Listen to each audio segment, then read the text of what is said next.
Picture this. A man storms into a room, chest puffed out, voice booming, making it crystal clear that he's not to be challenged. Heads turn, people notice. For a moment, he commands attention. Some might even think, that's power. But is it? Niccolo Machiavelli, yes, the Renaissance thinker who dissected power like a surgeon with a scalpel, would call this man a fool. Not because he lacks courage, but because he's confused the performance of power with the possession of it. Machiavelli wrote that the surest way to measure a ruler's intelligence is by the quality of the men around him. The loud man doesn't attract strong allies. He repels them. He gathers sycophants, opportunists, and predators, waiting for the moment he stumbles. The paradox is brutal. The loudest person in the room is rarely the strongest. They are almost always the most insecure, and the second you feel the need to prove you're strong, you've already admitted weakness. Look around any gym, office, or bar. You'll find men who confuse volume with authority, aggression with confidence, intimidation with respect. They interrupt, dominate space, turn every conversation into a contest, and they believe this makes them powerful. But Machiavelli and modern psychology suggest otherwise. In reality, they're broadcasting insecurity. Think of it like a neon sign flashing. I don't actually feel strong, so I need you to think I am. And everyone watching, whether consciously or unconsciously, begins running calculations. Neuroscience calls this social threat detection. Our brains are wired to evaluate whether someone is a genuine leader or a volatile risk. The smart ones quietly mark these displays as weakness. The dangerous ones begin plotting how to exploit it. And the most valuable people, they simply walk away. Why? Because human beings, across cultures and centuries, don't actually respect loud aggression. They respect calm authority. They don't fear the predictable hothead. They fear the unpredictable strategist. They don't follow the man who demands leadership. They follow the one who demonstrates it. And this leads to the first fatal flaw of the tough guy. He escalates battles he cannot win. He takes on wars his ability cannot possibly cash. Machiavelli warned, never wage a war you cannot win. But the modern tough guy violates this constantly. He snaps at the wrong colleague, lashes out at the wrong stranger, escalates the wrong bar argument. What starts as a manageable conflict spirals into a disaster that reshapes his life. Here's the cruel truth. The moment you raise your voice, puff up your chest, or step forward aggressively, you've lit a fuse. But you don't control how long that fuse is, or what explosive it's connected to. Machiavelli understood this deeply. He wrote that, a wise man does at once what a fool does last. The fool escalates, then calculates. The wise man calculates, then acts. The difference? One lives by emotion, the other by strategy. Modern psychology frames this as impulsivity versus executive function. The tough guy lives in his amygdala, the primitive brain that screams fight or flight, and he mistakes this reactivity for strength. The strategist lives in the prefrontal cortex, the seat of planning, foresight, and restraint. He doesn't need to puff up because his real strength lies in controlling outcomes, not displays. Consider the everyday scenarios. The man who erupts in road rage has no idea whether the other driver is armed, unhinged, or connected. The office bully who shouts down colleagues doesn't realize every word is being documented, screenshotted, and quietly escalated to HR. The drunk who refuses to back down in a bar fight doesn't realize the quiet man across from him trains MMA 4 nights a week. This is the dark truth about real predators. They don't announce themselves. They don't need to. Their silence is more threatening than another man's shouting. Their calm is more terrifying than another man's fury. They move like chess players, not boxers. Precision replaces performance. Which brings us to Machiavelli's devastating insight. Visibility equals vulnerability. The moment you broadcast your strength, you reveal your weaknesses. Once everyone knows your playbook, they start planning counters. But the tough guy makes himself the most visible target in every room. His aggression becomes predictable. His confrontations become documented. His behavior becomes ammunition. And in the modern world, surveillance cameras, smartphones, digital trails, every outburst becomes permanent evidence. Every verbal threat becomes a transcript. Every hostile act becomes data that can be weaponized against you. This is why Machiavelli warned rulers about becoming odious. Once your presence becomes a problem, people don't confront you directly. That's amateur hour. They solve the problem through strategy, precision, and patience. The loud manager who intimidates his team, he finds himself suddenly under review. The aggressive social media warrior, doxxed, sued, or digitally dismantled. The neighborhood tough guy, quietly avoided until the day he encounters someone with nothing to lose. The irony is devastating. The tough guy wins small skirmishes. He silences a room. He scares a stranger. He forces compliance, but he loses the wars. He doesn't even realize he's fighting. Because everyone else is thinking long-term. Everyone else is strategizing. Everyone else is quietly watching his downfall unfold in slow motion. And here's the twist. Most of them never see coming. While the tough guy is obsessed with looking strong, others are building real strength, strategic strength, social strength, the kind of strength that doesn't need to posture because it bends reality in its favor without theatrics. So when Machiavelli said, "It is better to be feared than loved if you cannot be both," he wasn't talking about aggression. He wasn't suggesting you terrorize everyone you meet. He was pointing to something far more profound: competence. It is not fear of your temper that sustains power. It is fear of your consequences. People can endure your shouting. They cannot endure your ability to shape outcomes against them. This is the uncomfortable truth the tough guy refuses to face. What people fear most isn't noise. It's quiet capability. Think about how this plays out in modern organizations. The manager who tries to lead through intimidation eventually loses respect from both directions. His bosses see him as unstable and unpromotable. His team sees him as insecure and incompetent. He mistakes silence in meetings for obedience, when in reality, it's just disengagement. He thinks people are deferring to him, but really, they're waiting him out. Machiavelli warned that the best fortress a prince can possess is the affection of the people. But the tough guy builds the opposite of a fortress. His aggression becomes a spotlight. His unpredictability makes him a liability. His reputation spreads faster than his results. In professional environments, reputation is currency, and the tough guy spends it recklessly. Here's the psychological mechanism at play. Humans crave predictability. It's a survival instinct. We trust people we can forecast. We invest in people who are reliable. Credibility is built on consistency. But the tough guy is driven by emotion. One day, he's explosive. The next, he's sulking. His colleagues learn to walk on eggshells. And once you become the person others need to manage emotionally, you're done. What follows is what organizational psychologists call career ceiling bias. Once you're labeled the hothead, the problem employee, the tyrant, doors start closing. Promotions evaporate. Invitations to strategy meetings stop coming. Projects that could elevate you get reassigned. Not because you lack skill, but because you lack trust. And here's where Machiavelli's brilliance collides with modern neuroscience. He observed what psychologists now confirm. People confuse fear with respect. They believe intimidation produces loyalty. But the human brain doesn't work that way. Fear activates avoidance circuitry. Respect activates approach circuitry. Fear makes people comply in the short term, but plot resistance in the long term. Respect makes people collaborate, innovate, and protect your interests, even when you're not in the room. This is why intimidation, as a leadership style, always backfires. Surface compliance hides underground resistance. People do what you say, but nothing more. They don't share ideas. They don't go beyond the minimum.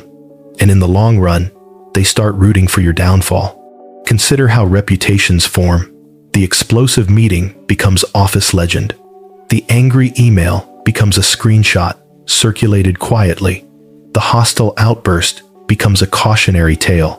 And reputations, once solidified, are nearly impossible to escape. Social psychology calls this the halo effect in reverse. Once you're perceived as aggressive, Every neutral action is reinterpreted through that lens. You're no longer a strong leader, you're the angry guy. And here's the irony. While the tough guy is fighting to appear strong, others are quietly building networks, creating alliances, and cultivating influence. These so-called weaker men and women who chose diplomacy over dominance are the ones who eventually surpass him. Because real power in organizations doesn't flow to the loudest, it flows to the most trusted. Machiavelli understood this 500 years ago. Power flows not to those who demand it, but to those who demonstrate they can handle it responsibly. And here's where psychology adds another layer. The tough guy's obsession with dominance is really a mask for insecurity. This is the compensation principle in action. When people feel a deficit internally, they overcompensate externally. The louder the bark, the weaker the bite. Everyone senses it. Just as you can spot a fake laugh or feel when someone's trying too hard, people detect false confidence. The performance of toughness reveals what you're trying to hide, that you don't actually feel tough, that you don't feel naturally confident, that you're compensating for a void.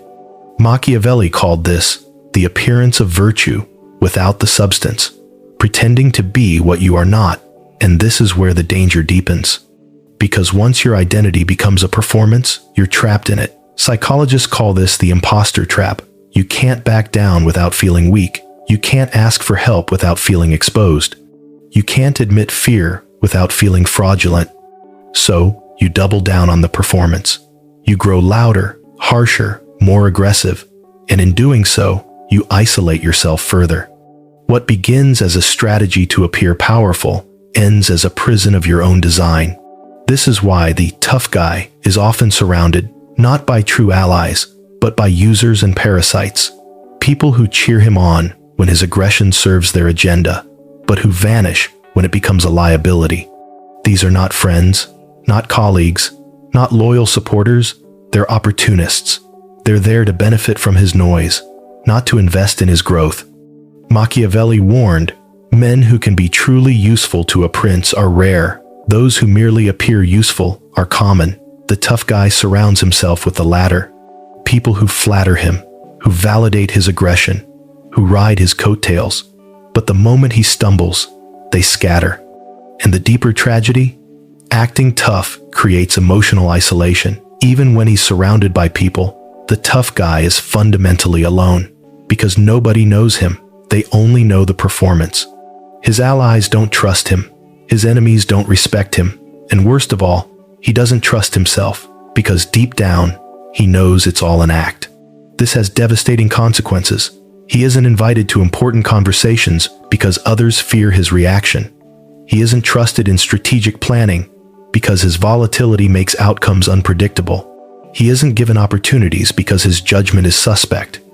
Meanwhile, the so-called weak colleagues he mocked are building networks of trust, alliances of mutual benefit, and reputations that open doors.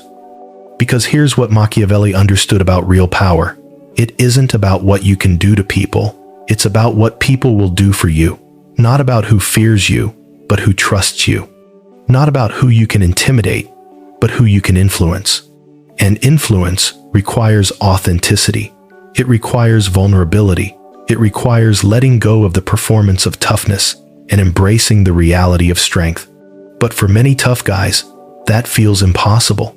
They've been acting for so long, they've forgotten what authenticity feels like. This brings us to Machiavelli's most quoted and most misunderstood line. It is safer to be feared than loved. People take this as permission to be aggressive, to intimidate, to rule through fear. But Machiavelli wasn't glorifying temper tantrums or brute force. He was pointing to something far more subtle, the distinction between fear of your aggression and fear of your competence. Fear of aggression makes people avoid you, resent you, or plot against you.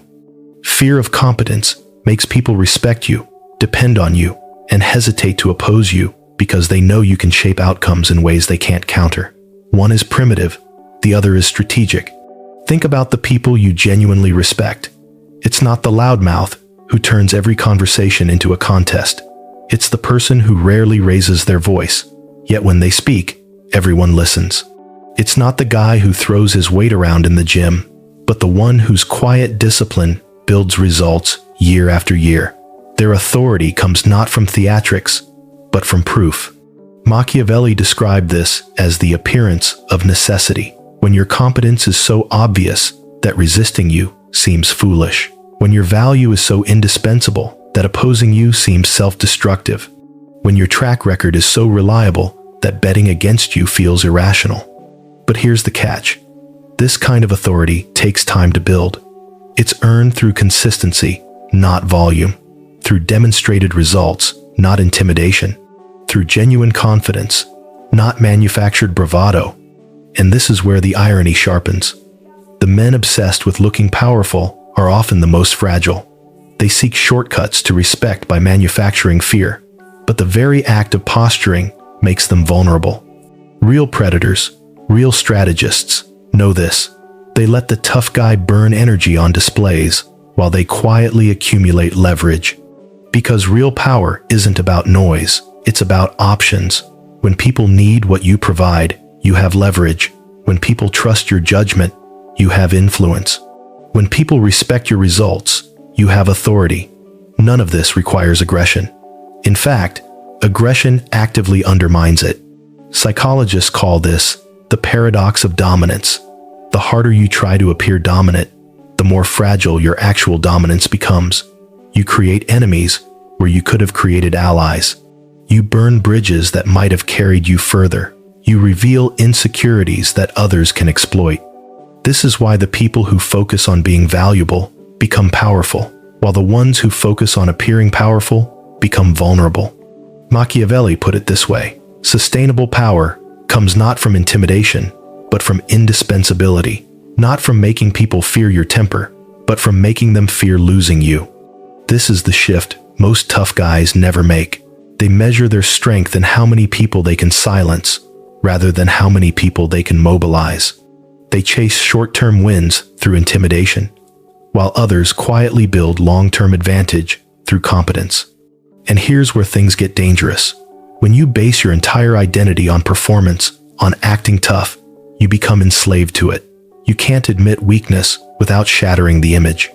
You can't show vulnerability without feeling like you've lost everything. You can't back down, even when strategy demands it, because your entire persona is built on never backing down. This is psychological quicksand. The harder you struggle to maintain the performance, the deeper you sink. Every situation requires doubling down. More aggression, more volume, more posturing, until eventually you hit the one opponent you can't intimidate: reality. Machiavelli captured this in his metaphor of the lion and the fox. A prince, he said, must be both. The lion has brute force, the fox has cunning, but the tough guy only knows how to be the lion. All aggression, no finesse. All intimidation, no subtlety. And in a world that rewards adaptability, this single-gear approach is fatal. Watch what happens. The tough guy grows louder when he should grow quieter. He escalates when he should withdraw. He dominates when he should negotiate. He mistakes stubbornness for strength. And real predators, those who blend the lion and the fox, watch patiently. They learn his patterns. They note his weaknesses. And when the time is right, they strike with precision. Because the truth is this: unpredictability is more terrifying than aggression. Strategy is more dangerous than volume. Silence is more powerful than shouting.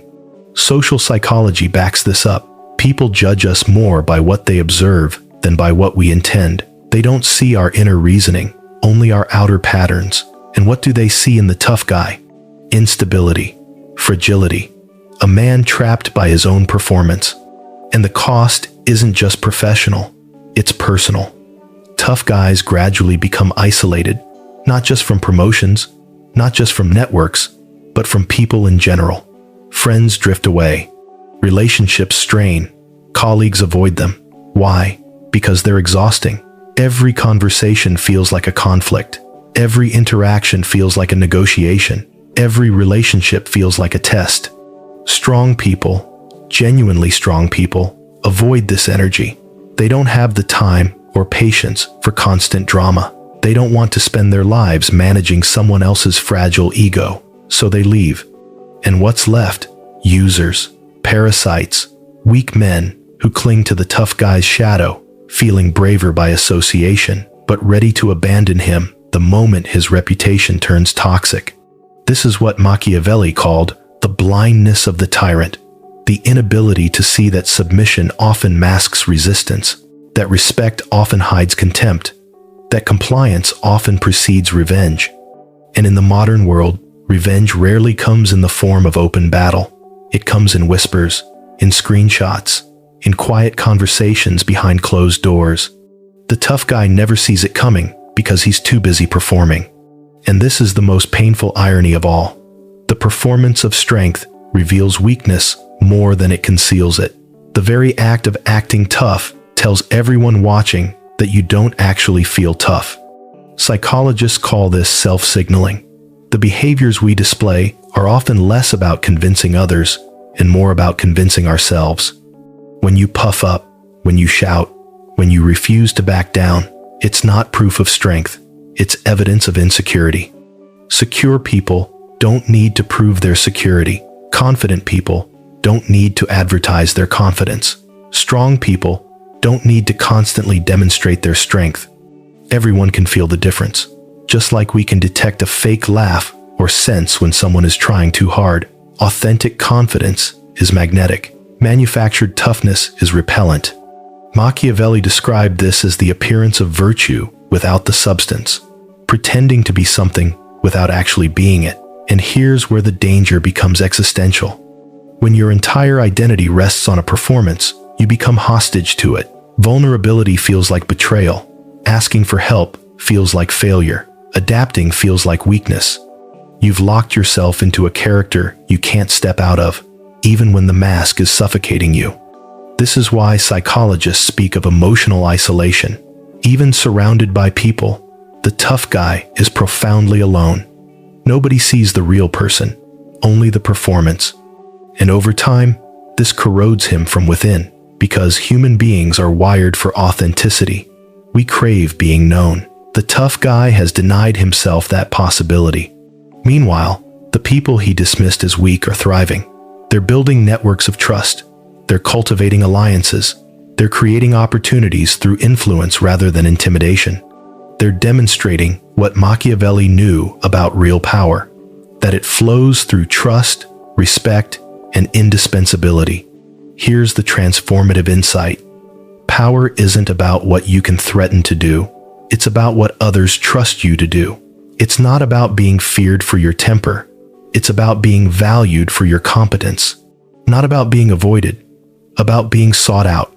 And once you understand this, the path becomes clear. You don't need to perform strength. You need to develop it, not through noise, but through consistency. Not through intimidation, but through results. Not through control, but through influence. Machiavelli said, "The wise man does at once what the fool does last." The fool acts tough until he's forced to learn strategy. The wise man starts with strategy, making the act of toughness unnecessary. Because when you drop the performance, you gain flexibility. You can be assertive when needed and subtle when required. You can be the lion in one moment, the fox in the next. You can shift, adapt, and surprise. This unpredictability is what makes you genuinely formidable. Not aggression, not volume, not bluster. The ultimate irony? The people who stop trying to look tough often become the most powerful, because they've shifted from being reactive to being strategic, from being emotional to being effective, from being performers of power to practitioners of it. Real power is not about domination. It's about direction. Not about noise, but about results. Not about fear, but about indispensability. It's chess, not boxing. It's moving pieces, not throwing punches. It's long-term influence, not short-term intimidation. So maybe the question you should ask isn't, how can I look stronger? It's, how can I become more valuable? Not, how can I appear confident? But, how can I cultivate real confidence? Not, how can I demand respect? But, how can I earn trust? Because when you become the person people trust, the person they respect, the person they cannot afford to lose, That's when you discover what real power feels like. And it doesn't come from acting tough. It comes from the opposite. The confidence to be authentic, the strength to be adaptable, the wisdom to know when to roar and when to remain silent. Machiavelli knew this half a millennium ago. The real question is, how long will it take you to learn what he already understood? If this perspective shifted how you think about strength and power, share it. Reflect on it. Because the greatest gift you can give someone trapped in the tough guy act is the realization that they don't need to perform strength to have it.